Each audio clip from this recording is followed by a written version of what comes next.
Hello students,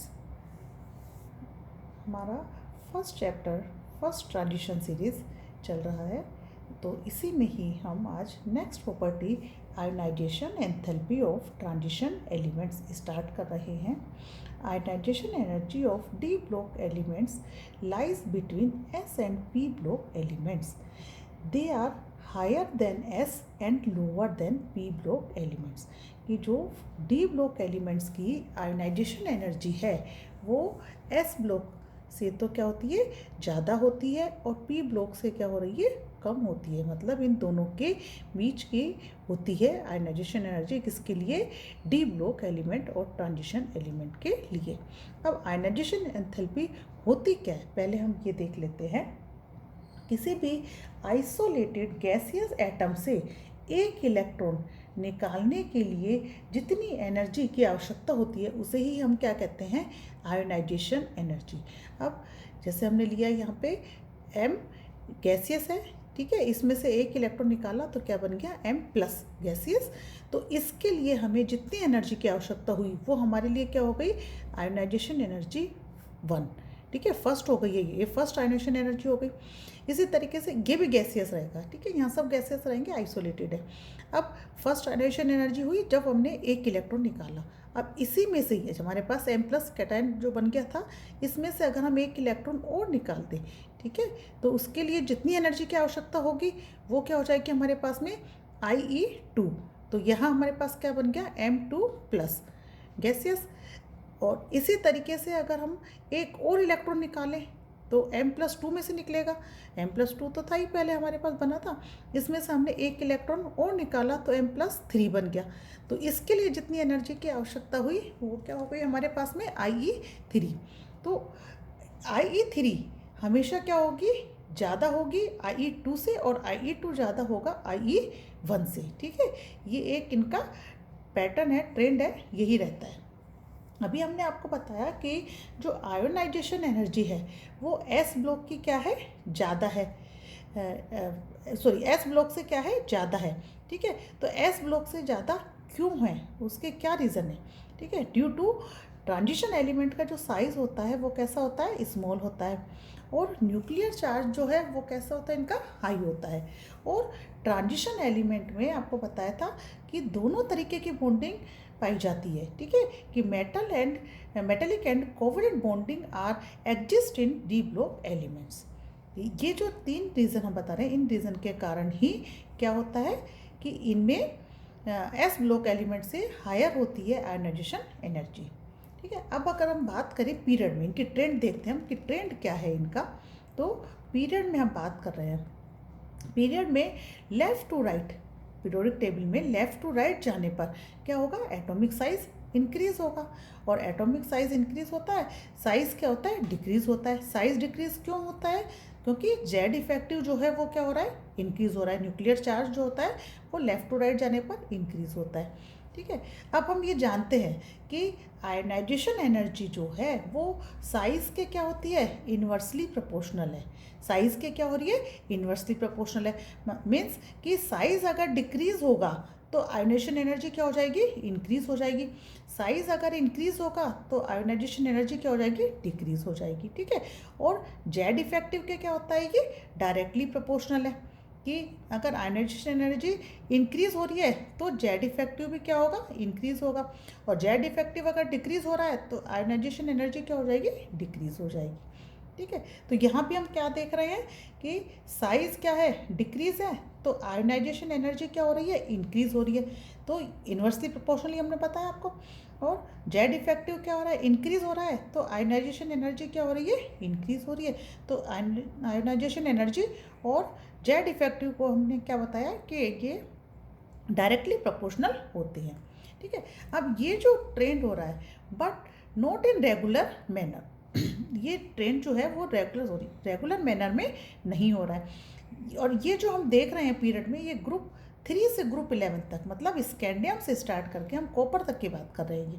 ठीक है, तो ये रेगुलर मैनर में क्यों नहीं हो रहा है, क्योंकि हम जानते हैं कि जो ट्रांजिशन एलिमेंट है, जैसे हम डी का देख रहे हैं, तो इनमें क्या होता है कि आउटर मोस्ट इलेक्ट्रॉन तो एनएस है, लेकिन जो नया इलेक्ट्रॉन है वो कहाँ पर आता है, नया इलेक्ट्रॉन आता है n-1d में, ठीक है।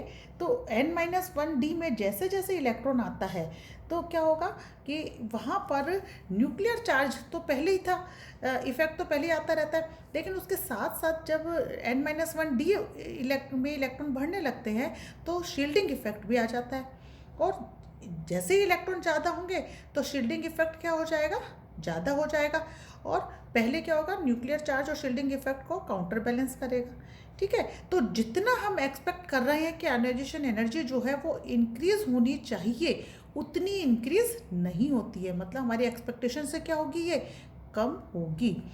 तो यही चीज़ हम बता रहे हैं कि but at the same time gradual filling of n-1d orbital, कि इसी समय क्या होता है, n-1d ऑर्बिटल में क्या इलेक्ट्रॉन फिल होते रहते हैं, which has some shielding effect, उसके कारण उसके अंदर क्या आता है, कुछ शील्डिंग इफेक्ट कह लो या स्क्रीनिंग इफेक्ट कह लो इसको, वो आ जाता है। और ड्यू टू दिस इफेक्ट, इस शील्डिंग इफेक्ट के कारण क्या होगा कि increase in nuclear charge is cancelled by shielding effect of n-1d electron, कि जो ये हमारा इंक्रीज हो रहा था न्यूक्लियर चार्ज, वो क्या होगा, इस शील्डिंग इफेक्ट के कारण क्या हो जाएगा, कैंसिल आउट हो जाएगा। तभी हमने देखा था कि जब एटॉमिक रेडियस का हम ट्रेंड देख रहे थे तो इनिशियली क्या होता है, डिक्रीज होता है, मिडिल में क्या होता है, लगभग कांस्टेंट हो जाता है, और एंड में जाकर क्या हो जाता है, वो इंक्रीज हो जाता है। तो यहाँ पर हम देख सकते हैं कि therefore increase in ionization energy is less than expectation in d block element, कि हम जो बोल रहे थे यही बात आपको बता रहे हैं कि आयोनाइजेशन एनर्जी जितनी हम कह रहे हैं कि बढ़नी चाहिए उतनी नहीं बढ़ती है, उतनी नहीं बढ़ती है। तो आयरन, कॉपर, निकल और आयरन, कोबाल्ट, निकल और कॉपर, इनमें क्या होती है, आयोनाइजेशन एनर्जी जो है वो लगभग क्या होती है, सेम हो जाती है, कि हम कह सकते हैं कि इनकी आयोनाइजेशन एंथैल्पी क्या हो रही है, लगभग सेम होती है। अब हमने ये बात करी थी ग्रुप 3 से लेकर ग्रुप 11 तक की। अब हम कह रहे हैं कि ग्रुप 12 में हमारे पास में क्या आते हैं, जिंक, कैडमियम और मर्करी, ठीक है। तो इनके लिए कि जो फर्स्ट आयोनाइजेशन एनर्जी है वो क्या होती है, इनकी हाई होती है, ठीक। क्यों होती है high, due to fully filled electronic configuration. Zinc, cadmium और मर्करी के लिए क्या हो गया, जिंक के लिए इलेक्ट्रॉनिक कॉन्फ़िगरेशन क्या था, 3d10 4s2, नोबल गैस तो आ ही जाएगी सब में। कैडमियम के लिए 4d10 5s2 और मरकरी के लिए 5d10 6s2। इसका मतलब तीनों के अंदर ही क्या है, मोर स्टेबल इलेक्ट्रॉनिक कॉन्फ़िगरेशन है, तीनों में ही जो इलेक्ट्रॉनिक कॉन्फ़िगरेशन है वो यहाँ पर डी भी फुलफिल है तीनों में, और एस भी क्या है, फुलफिल है।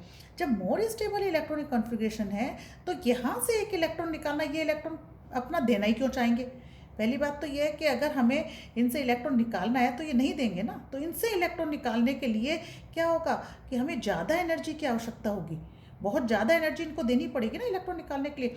तो इनका जो फर्स्ट आयोनाइजेशन एनर्जी है, एंथैल्पी है, वो क्या हो जाएगी, ज़्यादा हो जाएगी, वेरी हाई, और due to more stable electronic configuration, ठीक है। इसी तरीके से हम ये भी कह सकते हैं कि अगर हम मान लो क्रोमियम और कॉपर की बात करें, ठीक है, कि हम कह रहे हैं क्रोमियम और कॉपर की, ठीक है। क्रोमियम का इलेक्ट्रॉनिक कॉन्फ़िगरेशन क्या है हमारा, 3d5 4s1, और कॉपर का क्या है, 3d10 4s1, ठीक है। अब हम कह रहे हैं क्रोमियम में से हम एक इलेक्ट्रॉन क्या करें, रिमूव कर दें, तो क्या बन जाएगा, क्रोमियम प्लस, और एक इलेक्ट्रॉन रिमूव करने के लिए हमें जो एनर्जी देनी है वो हमारे पास में क्या हो गई है, ionization energy first, ionization enthalpy 1 हो गई है ये, ठीक है। तो यहाँ हमारे पास में क्या आया, इसका इलेक्ट्रॉनिक कॉन्फ़िगरेशन अब क्या बच गया हमारे पास में, 3d10 4s0 हो गया, ठीक। तो ये इलेक्ट्रॉनिक कॉन्फ़िगरेशन कैसा आ गया हमारे पास में, स्टेबल इलेक्ट्रॉनिक कॉन्फ़िगरेशन है। ये वाला इलेक्ट्रॉनिक कॉन्फ़िगरेशन कैसा हो गया हमारा, स्टेबल इलेक्ट्रॉनिक कॉन्फ़िगरेशन है, ठीक है। इसी तरीके से हम अगर कॉपर को देखें तो कॉपर में से भी अगर हम एक इलेक्ट्रॉन क्या करें, रिमूव करें, तो उसके लिए हमें क्या देना होगा, आयोनाइजेशन एनर्जी 1। इसमें भी यही हो गया ना, एक इलेक्ट्रॉन रिमूव करने के लिए पहले ही आपको बताया था कि एक इलेक्ट्रॉन अगर रिमूव करते हैं तो I1 होगा, फर्स्ट आयोनाइजेशन एनर्जी। तो यहाँ हमारे ये आपके 5 बचेगा, ठीक है ना, 5। तो यहाँ हमारे पास में कितना आ गया, 3d10। तो यहाँ हमारे पास में half filled stable half filled electronic configuration बना, क्रोमियम के केस में, और कॉपर के केस में हमारे पास में क्या बन गया,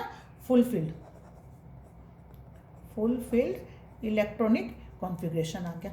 और ये दोनों ही कॉन्फ़िगरेशन कैसे हैं, मोर स्टेबल है। कैसे हैं ये दोनों कॉन्फ़िगरेशन, मोर स्टेबल है।